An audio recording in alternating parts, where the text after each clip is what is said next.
Hi అండి. ఈరోజు మాది మధ్యాహ్నం లంచ్ అయితే ఏం చేశానో చూపిస్తానండి. వేడి వేడిగా అన్నము,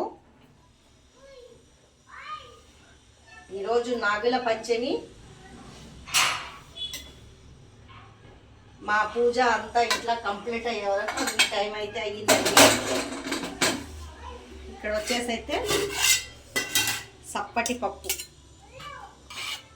ఈ సప్పటి పప్పు చేసుకుంటే కందిపప్పు చాలా బాగుంటుంది. పిల్లలు పెద్దోళ్ళు మంచిగా తింటారండి సప్పటి పప్పు అయితే.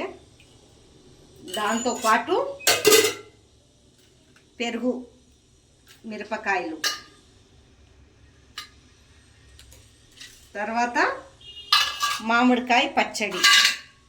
మీ ఎంతమందికి ఇట్లా పెరుగు, మిరపకాయలు, మామిడికాయ పచ్చడి ఇష్టం ఉన్నదో పప్పు ఎంబడి కామెంట్ బాక్స్లో కామెంట్ చేయండి. లైక్, సబ్స్క్రైబ్ అయితే చేసుకోండి.